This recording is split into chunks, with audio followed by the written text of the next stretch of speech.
Israel एक ऐसा यहूदी मुल्क जिसके 60 लाख लोगों को वर्ल्ड वॉर 2 के दौरान अडोल्फ हिटलर ने मौत के घाट उतार दिया था, जिसकी वजह से दुनिया भर के यहूदियों को सबसे ज्यादा नुकसान हुआ था। और इजराइल एक ऐसा यहूदी मुल्क है इस दुनिया में जिसके दुश्मन सबसे ज्यादा हैं, लेकिन फिर भी ये मुल्क अब तक बचा हुआ है। और इजराइल पॉपुलेशन के लिहाज से इतना छोटा है कि अमेरिका के कैलिफोर्निया में ऐसे 20 इजराइल आ सकते हैं, लेकिन ये दुनिया का 8वां सबसे पावरफुल मुल्क है। और अगर बात की जाए टेक्नोलॉजी की, तो टेक्नोलॉजी के लिहाज से इजराइल ने पूरी दुनिया को पीछे छोड़ा हुआ है। दोस्तों, इजराइल इतना ताकतवर है कि कोई भी मुल्क इजराइल से लड़ना नहीं चाहता। और इजराइल वो वाहिद मुल्क है जहाँ के सभी लोगों को आर्मी की ट्रेनिंग दी जाती है, जिसमें अगर मर्द है तो 3 साल और अगर औरत है तो 2 साल। लेकिन इजराइल अपने सभी लोगों को एक बार आर्मी की ट्रेनिंग जरूर देता है। अब यहाँ के लोगों को ये ट्रेनिंग लेना क्यों जरूरी है, और इजराइल के सबसे ज्यादा दुश्मन होने के बावजूद आखिर ये मुल्क अब तक बचा हुआ कैसे है, इन सारे सवालों के जवाब आपको वीडियो के एंड में मिलेंगे। और ये वीडियो बहुत ही मजेदार होने वाली है, इसलिए वीडियो को आखिर तक जरूर देखिएगा।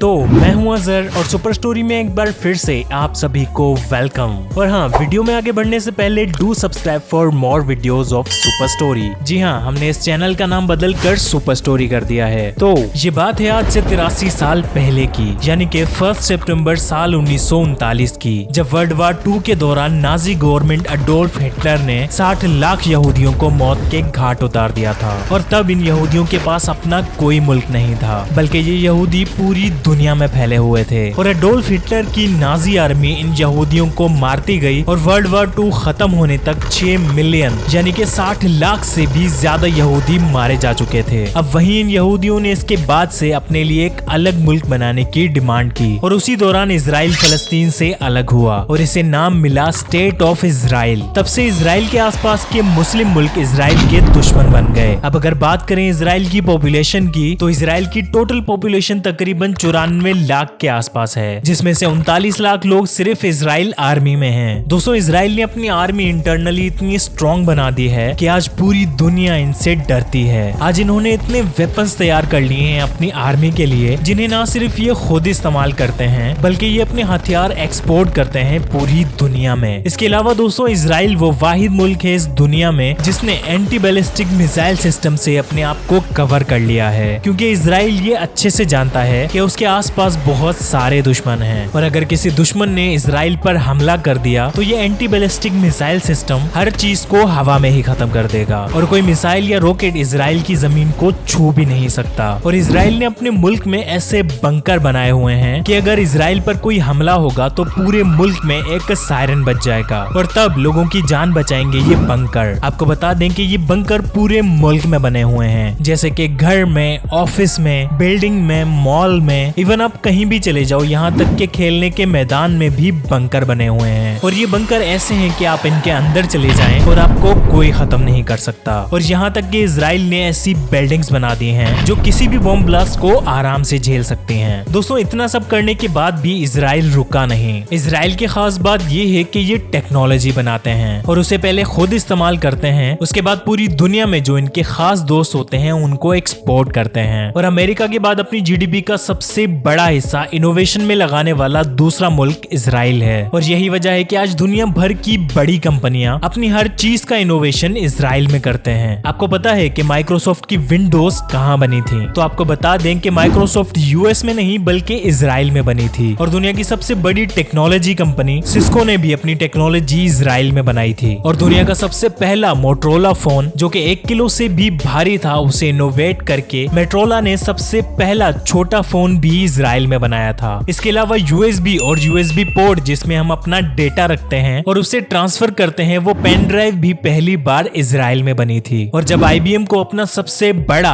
R&D सेंटर बनाना था अमेरिका के बाहर, तो तब आईबीएम को सिर्फ इजराइल ही पसंद आया। और दुनिया की सबसे ज्यादा बायोटेक स्टार्टअप भी इजराइल में है, और दुनिया की सबसे पहली वॉइसमेल टेक्नोलॉजी भी इजराइल में बनी थी। इसके अलावा दुनिया का पहला कंप्यूटर एंटीवायरस सॉफ्टवेयर 1979 में इजराइल में बना था। इसके अलावा पहला वॉइस ओवर इंटरनेट प्रोटोकॉल जिसको आप VoIP बोलते हैं, यानी कि जिससे आप फोन पर बात करते हैं, वो टेक्नोलॉजी भी सबसे पहले इजराइल में आई थी। और दुनिया का सबसे बड़ा कम्युनिकेशन राउटर सिस्को कंपनी की मदद से इजरायली इंजीनियरों ने बनाया था। दोस्तों, अब अगर बात करें इजराइल के कानून की, तो यहाँ सुअर पालना बैन है। और अगर इजराइल में में कहीं सुअर दिख जाए तो वो मारा जाएगा और यहाँ अगर किसी ने सुअर पाला तो वो जेल जाएगा। इसके अलावा यहाँ साइकिल चलाने के लिए भी लाइसेंस लेना पड़ता है और दुनिया में कहीं भी कोई यहूदी बच्चा पैदा होता है तो उसे इजराइल की नेशनलिटी ऑटोमेटिक मिल जाती है। और इजराइल की अपनी जो हिब्रू लैंग्वेज है वो 15वीं सेंचुरी में पूरी तरह से खत्म हो गई थी, लेकिन इजराइल ने उसे फिर से बनाया और इन्होंने इजराइल में कई सारे म्यूजियम बना दिए और दुनिया में सबसे ज्यादा म्यूजियम इस छोटे से मुल्क इजराइल में है। आपको बता दें कि यहाँ 250 से भी ज्यादा म्यूजियम एक्टिव हैं। वो इसलिए कि यहाँ के लोग अपने कल्चर को याद रखें और इसी वजह से इनकी हिब्रू लैंग्वेज जो सालों पहले खत्म हो गई थी वो एक बार फिर से जिंदा हो गई। दोस्तों वैसे तो इजराइल में सिर्फ 250 किलोमीटर का छोटा सा हिस्सा समंदर का है और उस पर भी उन्होंने 100 से भी ज्यादा खूबसूरत बीचेस बना दिए हैं ताकि ये टूरिज्म को अपनी तरफ अट्रैक्ट कर सकें और दुनिया भर के लोग यहाँ आकर एंजॉय कर सकें। दोस्तों अब अगर बात की जाए यहाँ की करेंसी की तो इजराइल की करेंसी इजरायली शकेल है जो कि पाकिस्तानी 64 रुपए के बराबर है। अब अगर बात करें इजराइल की खूबसूरती की तो इजराइल की खूबसूरती पूरी दुनिया में पॉपुलर है। जी हाँ, आपने वंडर वुमन का नाम तो सुना ही होगा, बल्कि आपने वंडर वुमन की सुपर हीरो मूवीज भी देखी होंगी। आपको बता दें कि वंडर वुमन का रोल प्ले करने वाली एक्ट्रेस गैल गैडोट भी इजराइल से हैं और हाल ही में आई Thor Love and Thunder movie में जेन फोस्टर यानी कि माइटी थॉर जो कि सुपर हीरो मूवी फैंस के बीच काफी पॉपुलर हैं। आपको बता दें कि माइटी थॉर का रोल प्ले करने वाली एक्ट्रेस नेटली पोर्टमैन भी इजराइल से हैं। दोस्तों यही नहीं बल्कि इन जैसी और भी बहुत सारी खूबसूरत एक्ट्रेस हैं जो कि इजराइल से हैं। अब आप इस बात से अंदाजा लगा सकते हैं कि इजराइल की खूबसूरती कैसी है। एक और बात जो कि बहुत ही शॉकिंग है वो भी इजराइल जैसे सख्त कानून वाले मुल्क में, वो है पोर्नोग्राफी। जी हाँ, इजराइल में पोर्न देखने पर कोई पाबंदी नहीं है, यानी कि वहाँ कोई भी शख्स आसानी से पोर्न वीडियोस देख सकता है और उस पर कोई पाबंदी नहीं होगी। लेकिन ये बताया जा रहा है कि साल 2023 तक इजराइल में पोर्न वेबसाइट्स पर पूरी तरह से बैन लगा दिया जाएगा। अब अगर बात करें यहाँ की रातों की तो यहाँ की रातें पूरी तरह से रंगीन होती हैं, यानी कि बार, क्लब,